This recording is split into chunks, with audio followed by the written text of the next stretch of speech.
Hello दोस्तों, पवन teaching centre में आपका स्वागत है। पेन पेपर हाथ में है और 10वां के हिस्ट्री की बुक साथ में है, तो बने रहे पवन टीचिंग सेंटर के साथ। हम लोग आज ये वीडियो चैप्टर 3 का पार्ट 4 करने जा रहे हैं, तो बने रहे पवन टीचिंग सेंटर के साथ, पढ़ते रहे और यूँ आगे बढ़ते रहें। अगर आप इस वीडियो को देख रहे हैं तो इसके पहले आप जाकर पार्ट 1, पार्ट 2 और पार्ट 3 देख लीजिए, जिससे कि आपको समझने में आसानी होगा। हम लोग चलते हैं आज। इसके पहले हम लोग पढ़ चुके थे, यहाँ तक पढ़ चुके थे, पीली वाली डिबिया तक पढ़ चुके थे। हुआन एवं वैदिक धार्मिक क्रांतिक आंदोलन था जो 1939 में शुरू हुआ, जिसके नेता ह्यून फू सो था। क्रांति उग्रवादी घटनाओं को भी अंजाम देते थे, जिसकी आत्मदाह तक भी शामिल होता था। यहाँ तक हम लोग कल पिछले वीडियो में पढ़ चुके हैं। आज हम लोग आगे पढ़ते हैं, तो आगे देखते हैं। कह रहा है कि दिया है हनोई नदी से सटे उत्तर का क्षेत्र उत्तरी वियतनाम साम्यवादी और उसकी दक्षिणी वियतनाम अमेरिका समर्थन सरकार को दे दिया गया। कह रहा उत्तर में हनोई नदी के सटे हुए क्या चीज़ था? उत्तरी वियतनाम को किसको दे दिया गया? दक्षिणी वियतनाम को अमेरिका और सरकार को दे दिया गया था। यहाँ एक धार्मिक वर्ग की आंदोलित था। कौन सा वर्ग? धार्मिक वर्ग। कौन आंदोलित था? यह था हुआ। कैसा आंदोलन था? हुआ। कौन? हुआ आंदोलन काफ़ी आक्रमण हो गया था। हुआ आंदोलन क्या हो गया था? बहुत ही आक्रमण हो गया था। आंदोलन कौन मा का आक्रमण हो गया था।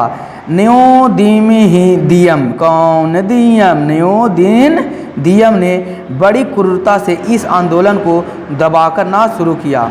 वहाँ के जो आक्रमण, जो अमेरिका के जो सरकार था, उसका जो हेड था, वो क्या नाम था?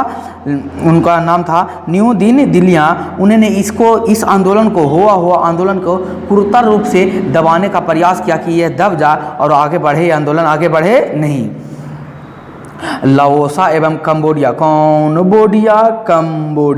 लाओसा एवं कंबोडिया में जिनेवा समझौता के फलस्वरूप। कौन समझौता? जिनेवा समझौता। अगर आप इस वीडियो को देख रहे हैं तो बताइए नीचे जिनेवा समझौता कब हुआ। हम बता देते हैं। जिनेवा समझौता के तहत ही वियतनाम को 2 भागों में, उत्तरी वियतनाम और दक्षिणी वियतनाम में बांट दिया। आप ये बताइए नीचे कमेंट बॉक्स में लिख के बताइए कि जिनेवा समझौता कब हुआ था। फलस्वरूप शासन व्यवस्था बदल गई।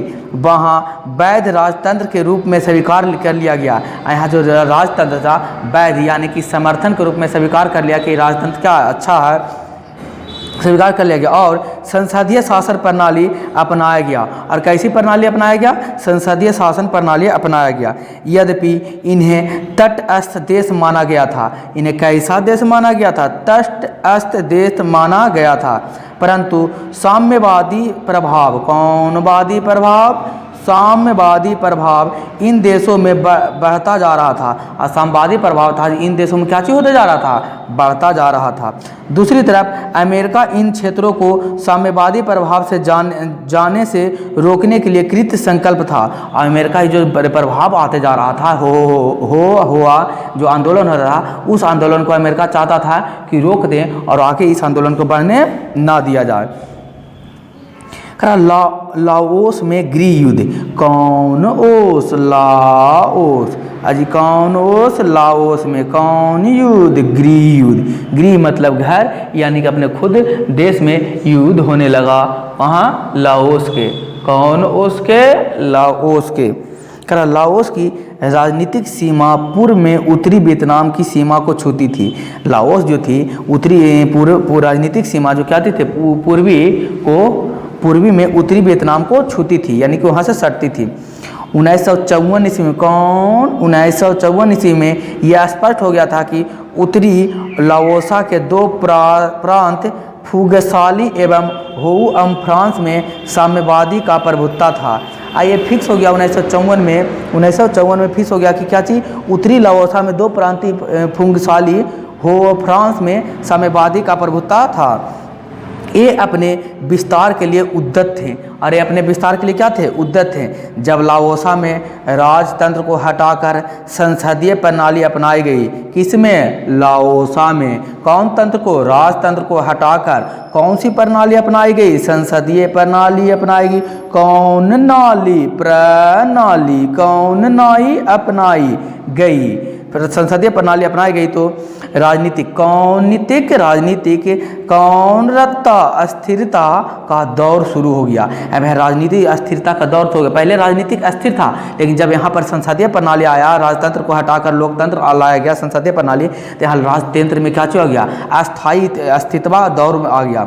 लाओसा एवं कंबोडिया की पूर्व स्वतंत्रता को मान लिया गया, यह भी व्यवस्था की गई। यहाँ ये पूर्व स्वतंत्रता को मान लिया गया, यह भी व्यवस्था की गई कि 1956 के मध्य के पहले संपूर्ण वियतनाम का चुनाव द्वारा एकीकरण कर एक सरकार का गठन किया गया। यदि जनता ऐसा चाहे, जिनेवा समझौता के क्रियान्वयन की देखभाल के लिए एक त्रिसदस्यीय अंतर्राष्ट्रीय निगरानी आयोग का गठन किया गया, जिसका सदस्य भारत, कनाडा और इंग्लैंड था। यहाँ पर एक त्रिसंसदीय निगरानी आया, और उसमें कौन कौन सा त्रिसंसदीय यानी कि 3 संसद था, उसमें कौन कौन सा देश शामिल हो गया, भारत, कनाडा, पोलैंड, कनाडा, कॉनलैंड, पोलैंड, भारत, कनाडा, पोलैंड त्रिसंसद अंतर्राष्ट्रीय निगम आयोगन का गठन में सदस्य था। फिर से त्रिसंसदीय अंतर्राष्ट्रीय निगरानी आयोग का गठन में कौन सा सदस्य था, भारत, कनाडा और पोलैंड, कॉनलैंड, पोलैंड। करा जेनेवा समझौता, कौन नवा समझौता, जल्दी नीचे कमेंट बॉक्स में लिखा है जेनेवा समझौता कब हुआ। जेनेवा समझौता ने तत्कालीन रूप से कुछ शांति अवश्य दी, परंतु तुरंत ही हिंद चीन में उथल पुथल आरंभ हो गया। जेनेवा समझौता हुआ, कुछ दिन तक तो शांति फैला रहा, कुछ दिन तक क्या फैला रहा, शांति, लेकिन कुछ ही दिन बाद, शांति फैले रहने के कुछ दिन बाद ही क्या हो गया, उथल पुथल मच गया। कहाँ उथल पुथल मच गया, जेनेवा में मच गया, वो हिंद चीन में मच गया, हिंद चीन में उथल पुथल आरंभ हो गया। लेकिन इसके पहले यहाँ ऐसा था नहीं, क्योंकि उत्तरी वियतनाम में हो चिन मिन की सरकार थी। उत्तरी वियतनाम में किसकी सरकार थी, हो चिन मिन में। दक्षिणी वियतनाम अमेरिका को सौंप दिया गया था। उत्तरी चीन में दक्षिणी वियतनाम का सरकार था गई, पूरे वियतनाम के एकीकरण पर विचार करने लगी, और पूरे सरकार के एकीकरण पर क्या करने लगा, विचार करने लगा। कौन, हो ची मिन। एकीकरण में कुछ सभी पूरा वियतनाम को, उत्तरी वियतनाम, दक्षिणी वियतनाम को जोड़कर एक वियतनाम बना देने का विचार प्रस्ताव करने लगा हो ची मिन। परंतु दक्षिण वियतनाम की स्थिति इसके विपरीत थी, और दक्षिण वियतनाम की जो स्थिति था उसका उल्टा था। वह चाहता, दक्षिणी वियतनाम नहीं चाहता था कि एकीकरण के क्या हो जाए, एक हो जाए, लेकिन उत्तरी वियतनाम क्या कहता था, चाहता था कि दोनों क्या हो जाए, एक हो जाए। उत्तरी वियतनाम यह चाहता था कि दोनों उत्तरी वियतनाम और दक्षिणी वियतनाम मिलकर एक हो जाए, लेकिन दक्षिणी वियतनाम की स्थिति बहुत ही अलग थी। अमेरिकी समर्थित बाओदोरी सरकार का संचालन, अमेरिका का जो समर्थन था किसका, बाओदाई, कौन दाई, बाओदाई का सरकार, कौन कार सरकार का संचालन न्यू दियम के हाथों में था। किसके हाथों में था, न्यू दियम के हाथों में था। अमेरिकी सरकार का संचालन था, अमेरिकी सरकार का संचालन था, लेकिन वहाँ का शासन कौन कर रहा था, न्यू दियम के हाथ में था, और वहाँ का शासन का हेड कौन था, बारदोली था। इन दिनों दक्षिणी वियतनाम में साम्यवादियों के साथ साथ अपदस्थक राजघरानों के 3 सौतेले भाइयों ने लाओसा पर अपनी राजनीतिक पकड़ के लिए अलग अलग रास्ते अपना लिए थे। करा कि सौतेले, यहाँ पर दक्षिणी वियतनाम ने जिस तरीक़ा से राजघरानों के 3 सौतेले भाइयों ने, जो राजघराने के 3 थे भाई थे, वो कौन थे, सौतेले भाई थे, उन्होंने अपनी अपनी अलग अलग पद्धति अपना ली थी। अपनी अलग अलग पद्धति अपना ली थी का तात्पर्य यह होता है, यह कहने का मतलब यह हुआ कि यह चाह रहे थे कि सौतेला अपना ली, राजनीतिक पकड़ ली और अलग अलग रास्ते अपना लिया, यानी अलग अलग तीनों जो थे अलग अलग रास्तों पर निकल चले। वो सोच रहे थे कि हम इस तरीक़ा से करेंगे, ये सोच रहे थे हम इस तरीक़ा से करेंगे, अपना ली थी। इनमें पहला राजकुमार सुबनफूमा, पहला राजकुमार कौन था, सुबनफूमा, कौन फूमा, सुबनफूमा, कौन फूमा, सुबनफूमा। कौन राज था जी, पहला राज था किसका, सुबनफूमा का पहला राज था। कौन फूमा, सुबनफूमा। यहाँ पर सुबनफूमा का पहला राजा था सुबनफूमा। दूसरा राजकुमार कौन था, सुफनबोंग, कौन बोंग, सुफनबोंग, और जो पाथेट लाओस के नाम से विख्यात था।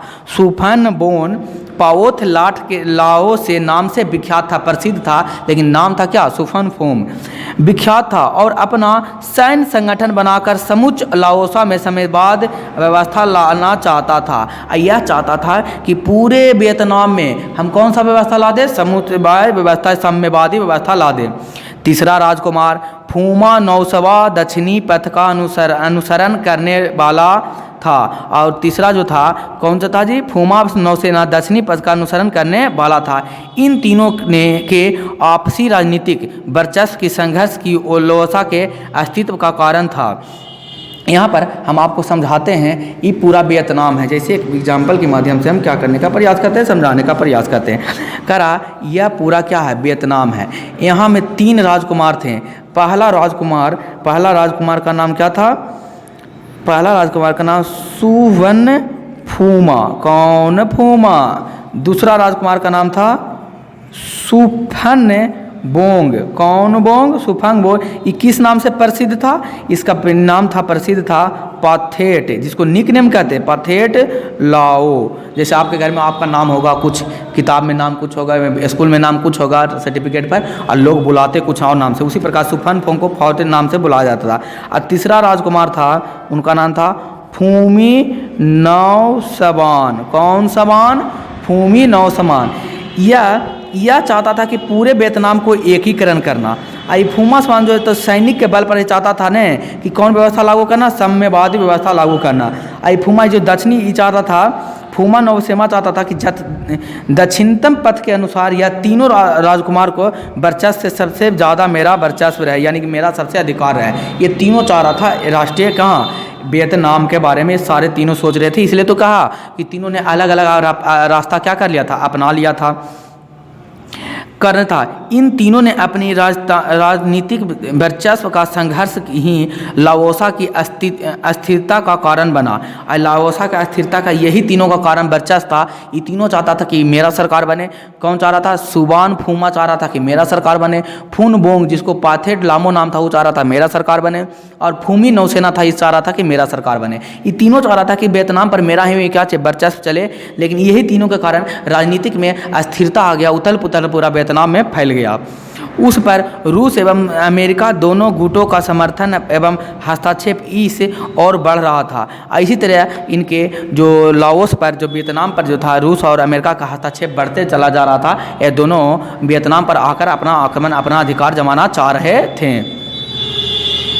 25 दिसंबर। कौन? दिसंबर 25 दिसंबर 1995 ईस्वी को ध्यान देने योग्य बात। कौन सा पॉइंट है? स्टार वाला पॉइंट है, यहीं से क्वेश्चन आएगा। कौन गा? आएगा। 25 दिसंबर 1955 ईस्वी को लाओसा में चुनाव के बाद राष्ट्रीय सरकार का गठन हुआ। चुनाव के बाद कैसा सरकार का गठन हुआ जी? राष्ट्रीय सरकार का। और सुवन फूमा के नेतृत्व में सरकार बनी। किसके नेतृत्व में सरकार बनी? सुबन फूमा। सुबन फूमा। कौन? फूमा। सुबन फूमा। पाथेट लाओ ने इसका विरोध करते हुए गुलिर्रा युद्ध शुरू कर दिया। कौन युद्ध? गुलिर्रा युद्ध। तो क्वेश्चन पूछेगा गुलिर्रा युद्ध कब हुआ? 1957 में इसका समझौता होगा। पाथेट लाओ के पार्टी नियो लियो हकस LLS के सदस्यों के भी सरकार में जगह मिली गई। करा गोरिल्ला युद्ध शुरू हो गया। यहाँ पर सैनिकों का गुट जो था उसको गोरिल्ला कहा जाता था, इसलिए इस युद्ध का नाम ही पड़ा क्या? गोरिल्ला युद्ध नाम पड़ा। ये गोरिल्ला युद्ध 1957 में क्या हो गया? समझौता हो गया। ये समझौता होने के बाद पाथेट लाओ। कौन? लाओ। पाथेट लाओ। अब बताइए पाथेट लाओ कौन था? दूसरा राजा, इसका नाम था सुबान फोंग, जो पाथेट लाओ के नाम से प्रसिद्ध था या विख्यात था। नियो लियो हकस इन सदस्य की सरकार जगह मिली। यहाँ पर सरकार की जगह किसको मिली? नियो लियो हकस के नाम पर सरकार की जगह इसको मिल गई। यही स्थिति अमेरिका के लिए असह्य थी। और यह स्थिति को जब देखा, ये समझौता हुआ, यहाँ पर इसको सहमत मिल गया, तो अमेरिका को यह देखा नहीं गया। अमेरिका को लगा कि अब मेरा तो वर्चस्व यहाँ से ख़त्म हो जाएगा धीरे धीरे। चूँकि पाथेट लाओ वामपंथी था, अमेरिकी षड्यंत्र के कारण दोनों भाइयों में समझौता टूट गया। ये दोनों भाइयों में क्या था, समझौता हो गया था, जिस पर अमेरिका को नाराज़गी दिखाना पड़ा। लेकिन इसके बाद क्या, जब अमेरिका की नाराज़गी सामने आया तो ये दोनों भाइयों का जो समझौता था टूट गया। तब अमेरिका को लगा कि वाह बहुत अच्छा हुआ। जानते हैं दो लड़ाइयों के बीच में किसका फ़ायदा होता है, तीसरा का फ़ायदा होता है, या तीसरा उठाता है फ़ायदा। अमेरिका के लिए असह्य हो गया, चूँकि पाथेट लाओ वामपंथी था, अमेरिका के संयंत्र रचा। जैसे एगो है कलाल है, वो भी षड्यंत्र रच के 200 मान लो कि आपके जैसे दोस्त है, दो आपके दोस्त हैं, यहाँ पर बोलते हैं दो दोस्त है आपको, ये ए है, ये क्या है, बी है, ये दोनों दोस्त है, ये दोनों भी बहुत गहरी दोस्ती चलता, समझौता हुआ। अब कोई सी नाम के आया, इसको आपके बारे में उल्टा पुल्टा पढ़ा के, उल्टा पुल्टा सिखा के इसको क्या करवा दिया, अलग करवा दिया। अब ये दोनों के साथ क्या हो गया, दोस्ती हो गया, तो समझौता टूट गया। अभी देख रहा था कि जब ये दोनों अगर दोनों एक साथ रहेगा ने तो क्या बहुत नुकसान पहुँचाएगा हमको। इसी को जब मान लीजिए सी को चाहिए अमेरिका है, ये दोनों राजकुमार फॉयलेट और राजकुमार फाइवांग, ये दोनों थे, इनको हटा दिया गया, इस संधि को तोड़वा दिया गया, जिससे अमेरिका को क्या हो गया, लाभ प्राप्त हुआ। जो अमेरिका क्या हो गया, अमेरिका संयंत्र में जो संयंत्र रचा था उस संयंत्र में कायम रह गया, भाईचारा समझौता में टूट गया। और पुनः गोरिल्ला युद्ध शुरू हो गया। और कौन युद्ध शुरू हो गया, गोरिल्ला युद्ध। इसी बीच तीसरे भाई जनरल फूमी नौसवान को मौका मिल गया, उसके निर्वाचित सरकार का तख्ता पलटकर दक्षिणपंथी सरकार बना लिया। यहाँ पर क्या हुआ, उसके निर्वाचन मिल गया, तख्ता पलट हो गया। तख्ता पलट मतलब होता है, समझिए यहाँ पर ये क्या शासन चल रहा, मान ले ये राम के राजा है, यहाँ पर इसका सैनिक है, और तख्ता पलट का मतलब यहाँ पूरा तख्ता इसका साम्राज्य चल रहा था। अब आए कोई सैनिक, इसको क्या कर दे, मरवा के हटा के ये अपने आके यहाँ पर क्या बन जाए, अपना सरकार बना ले। तो ये रातों रात क्या हो गया, इस सैनिक को मरवा कर, इस सरकार को, राजा को मरवा कर अपना दूसरा राजा बैठ गया। इसी को कौन सा कहेंगे, तब नया नियम, नया कानून आ गया, तो सत्ता बदल गया कि वही रहा, बदल गया। इसी को कहते हैं तख्ता पलट। कौन पलट कहते हैं, तख्ता पलट। तो यहाँ पर क्या हुआ, षड्यंत्र के साथ साथ यहाँ पर जनरल तख्ता पलट हो गया। तीनों माह बाद फिर तख्ता पलट हुआ और कैप्टन कागची के नेतृत्व में सैनिक सरकार बनी। और फिर 3 महीना के बाद तख्ता पलट हो गया, और वहाँ पर सैनिक के शासन के कैप्टन, क्या नाम था, कैप्टन कांगली, कांगली। तो कैप्टन कांगली के नेतृत्व में सैनिक सरकार बनी।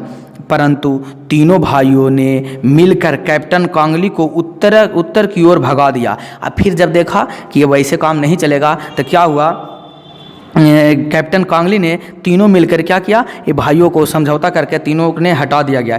इस तरह लाओसा भयंकर गृह युद्ध में फंस गया। इस तरीक़ा से लाओसा भयंकर गृह युद्ध में क्या हो गया, फंस गया, और इसे धीरे धीरे हटता चला गया।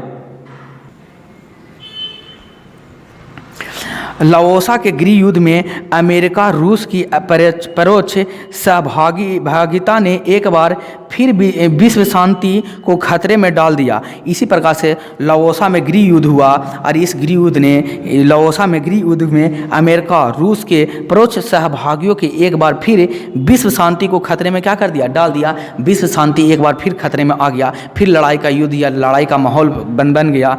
तब भारत ने जिनेवा समझौता के अनुरूप अंतर्राष्ट्रीय नियंत्रण आयोग, कौन आयोग, अंतर्राष्ट्रीय नियंत्रण आयोग को पुनर्जीवित करने की मांग की उठाई। कौन, भारत ने कहा कि जिनेवा समझौता हुआ था, उसमें हस्ताक्षर हुआ था, अंतर्राष्ट्रीय नियंत्रण आयोग था कि पूरा अंतर्राष्ट्रीय पर नियंत्रण रखा जाएगा, जिससे कोई देश एक दूसरे से लड़े नहीं। उसका संगठन का क्या हुआ, मुझे जवाब चाहिए। कौन बोला, भारत बोला कि इसका मांग उठा और कहा इसके नियंत्रण का कानून लागू किया जाए। अतः इस समस्या पर 14 राष्ट्रों का एक समझौता सम्मेलन बुलाया। इस समस्या पर 14 राष्ट्रों का एक सम्मेलन बुलाया तय हुआ कि जिसमें लाओसा के तीनों पक्षों, लाओसा के कौन पक्षों, तीनों पक्षों की भागीदारी पर रूस अमेरिका की सहमत थे। रूस अमेरिका क्या, तीनों पक्ष पर भागीदारी पर कौन थे, रूस अमेरिका सहमत थे कि हाँ यहाँ पर जो अंतर्राष्ट्रीय नियंत्रण आयोग बैठाया गया था उसके द्वारा वियतनाम में जो भी गड़बड़ी चल रहा है इसको सुधार लाया जाए। मई 1961, 1961 मई 1961 में यह सम्मेलन सम्मेलन हुआ, जिसमें सभी राजकुमारों ने संयुक्त मंत्रिमंडल के गठन पर सहमति प्रदान की। संयुक्त राज्य ने क्या किया? राजाओं ने संयुक्त मंत्रिमंडल के गठन पर क्या प्रदान किया? सहमति प्रदान की और मंत्रिमंडल भी क्या हुआ? बना, परंतु अमेरिका षड्यंत्र के कारण लाओसा के विदेशी मंत्री की हत्या हो गई। अब फिर देखा अमेरिका क्या सोचा, अमेरिका तो ऊपर से समर्थन था लेकिन अंदर अंदर क्या कर रहा था, ये अति किए जा रहा था। इसने मंत्रिमंडल के बनाकर, परंतु अमेरिका षड्यंत्र के कारण लाओसा के विदेशी मंत्री की हत्या कर दी गई और लाओसा के विदेशी मंत्री को क्या कर दिया गया? हत्या कर दी गई और गृह युद्ध पुनः शुरू हो गया। और ये जो गृह युद्ध था जो पुनः शुरू हो गया, चूँकि अमेरिकी लाओसा में साम्यवादी प्रसार नहीं चाहता था और जो अमेरिकी लाओसा में जो था साम्यवादी प्रसार नहीं चाहता था, अतः चुनाव द्वारा सुबन फुमा और प्रधानमंत्री बनाया गया। इसी द्वारा क्या हुआ? चुनाव द्वारा फुमा को प्रधानमंत्री बनाया गया और सुफनबोंग उप प्रधानमंत्री बना। जो सुफोंगबोंग उप का कौन सा मंत्री बना? सुफोनबोंग उप प्रधानमंत्री बना।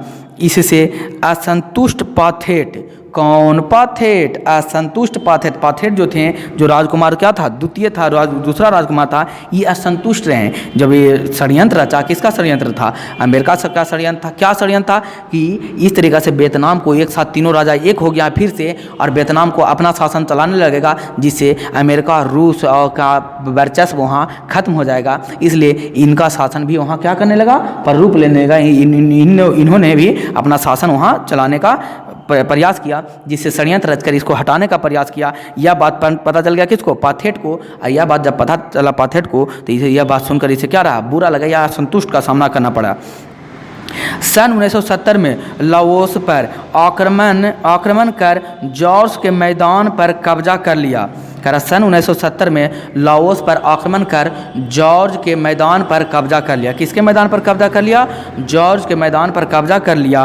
हालांकि अमेरिका ने इस युद्ध में जमकर बमबारी किया, परंतु पाथेट लाओ के आक्रमण को रोका नहीं जा सका। इस युद्ध में जमकर बमबारी किया गया, परंतु पाथेट लाओसा के आक्रमण को रोका नहीं जा सका। रूस ने लाओसा पर आक्रमण और उसके बिगड़ती स्थिति को जिम्मेदारी अमेरिका पर सौंपा। रूस ने लाओसा पर क्या किया? आक्रमण किया और बिगड़ती हुई स्थिति को जिम्मेदारी अमेरिका पर सौंपा। अमेरिका के खुलकर युद्ध में आ जाने से यह जटिल स्थिति उत्पन्न हो गई। अमेरिका क्या हुआ? अभी युद्ध में खुल के नहीं था, नीचे था, पीछे था, लेकिन अब क्या हुआ? अमेरिका खुलकर इस स्थिति में सामने आ गया। इसका यह उत्पन्न हुआ कि 1971 में, कब 1971 ईस्वी में, कब की बात है? 1971 ईस्वी में देख सकते हैं इस तरीक़ा से हो चिन मार्ग पर बमबारी हुआ था। किस तरीक़ा से लोग यहाँ पर मारे जा रहे थे और इसको लाश सिर्फ बिछे हुए थे। यहाँ पर क्या हुआ? हजारों दक्षिण वियतनामी सैनिकों ने लाओसा पर प्रवेश किया। हजारों दक्षिण वियतनाम के थे लाओसा में आकर घुस गए और प्रवेश किया। इसके साथ अमेरिकी सैनिक, युद्धक विमान एवं बम वर्षक हेलीकॉप्टर भी थे। यहाँ पर जो लाओसा में जाकर घुसे दक्षिण वियतनाम के सैनिक लाओसा पर आया, इसमें अमेरिका के युद्धक भी थे, युद्धक पोत भी थे, विमान भी थे और हेलीकॉप्टर जो जिससे बम गिराया जाता वो भी थे। और वहाँ पर पूरा वियतनाम पर, वहाँ पर लाओसा पर पूरा कब्जा करना चाह रहे थे, पूरा बमबारी कर रहे थे, जिससे लोगों की जान माल की क्षति बढ़ती ही जा रही थी। इसका उद्देश्य हो चिन मार्ग पर कब्जा करना था। मेन रूप से इसका उद्देश्य यह था कि हो चिन मार्ग पर कब्जा कर लिया जाए, जिससे उत्तरी वियतनाम और दक्षिणी वियतनाम में आने जाने का रास्ता बंद क्लियर हो जाए, जिससे उत्तरी वियतनाम वाला दक्षिणी वियतनाम पर भी क्या कर सके? कब्जा कर सके। पाथेट लाओ ने रूस और ब्रिटेन से अनुरोध किया। ये पाथेट कौन सा? दूसरा राजा था। इन्होंने क्या किया? रूस और ब्रिटेन से क्या किया? अनुरोध किया कि अमेरिका पर दबाव डालकर उन्हें रोका जाए। अमेरिका तो युद्ध में शामिल हो गया, अमेरिका अकेले हो रहा था। ये अनुरोध किया, पाथेट सरकार ने अनुरोध किया। किससे? रूस और ब्रिटेन से अनुरोध किया कि अमेरिका पर दबाव डाला जाए और इस युद्ध पर दबाव डालकर इस युद्ध को क्या किया जाए? रोका जाए। परंतु चीन ने अमेरिका को धमकी दी। परंतु चीन ने किसको दी? अमेरिका को धमकी दी। पहले अमेरिका को लगा कि वह युद्ध जीत लेगा, परंतु हो ची मिन मार्ग क्षेत्र पर जाकर उसने सेनाएं फंस गई। अमेरिका को लगा कि ये युद्ध जीत लेंगे और जाकर क्या किया, ये पोथेट जो किसका समर्थन दिया जी, यहाँ पर समझेंगे। पोथेट बोला किसके? पोथेट जो सरकार था, इसने बोला किसको? पाथेट जो सरकार था, पाथेट का सरकार था, पाथेट का, इसने बोला किससे? रूस से, और रूस से बोला और किससे बोला? ब्रिटेन से बोला, ब्रिटेन से बोला कि अमेरिका पर क्या डाला जाए, अमेरिका पर दबाव डाला जाए जिससे युद्ध खत्म हो जाए। लेकिन चीन डायरेक्ट इसको क्या कर दिया? धमकी दे दिया। और जान रहा था अमेरिका को चीन धमकी दे दिया, और अमेरिका को लग रहा था कि हो चीन मार्ग पर जाएंगे तो विजय हासिल हो जाएंगे, लेकिन इसका उल्टा होगा। अमेरिका को लगा कि ये युद्ध जीत जाएंगे, परंतु हो चीन मार्ग पर क्षेत्र पर जाकर उसकी सेनाएं फंस गई। लाओसा के प्रबल प्रतिरोध के कारण उसके लिए वापस लौटना ही एकमात्र रास्ता बन गया। अब वो तो चला गया, रास्ता पर पहुंच गया, वो चाह रहा था तो जीत जाएंगे, लेकिन ऐसा हुआ नहीं। अब उसको वहाँ से क्या करना पड़ा? हटना पड़ा। लगा कि अगर हटना ही में फ़ायदा है, क्योंकि अगर जाएंगे तो मारे जाएंगे, इसलिए वह उसको लौट कर वापस एकमात्र रास्ता बन गया था कि लौट कर वापस चला है। इस तरह अमेरिका अपने आक्रमण पर वामपंथ के प्रसार को रोक नहीं पाया, और इसी तरह अमेरिका अपने वामपंथ के प्रसार को क्या कर नहीं पाया? रोक नहीं पाया। और वामपंथ के प्रकार से रोक नहीं पाए, यानी कि अमेरिका चाहता था कि अपना स्वीकार आक्रमण को क्या कर पाएँ? रोक नहीं पाए। इससे और चिढ़ गया अमेरिका और आगे आकर और जोरों से क्या किया? इस पर हमला किया। तो ये था पार्ट 4। तो यहाँ तक आज तक रहने देते हैं। आज के लिए बस इतना ही। अगर आप इस वीडियो देख रहे हैं तो अंत तक देख रहे हैं तो आपको वीडियो देखने के लिए धन्यवाद। मैं लास्ट में मैं यही कहूँगा कि छोटे को प्यार करे, बड़े को सम्मान करे, अपना व्यक्तित्व इस तरीक़ा से काम रखे कि आपके साथ रह रही स्त्री भी सुरक्षित महसूस कर सके। तो अंत तक आपका वीडियो देखने के लिए धन्यवाद। बने रहे पवन टीचिंग सेंटर के साथ, पढ़ते रहें, आगे बढ़ते रहें। जय हिंद, जय भारत।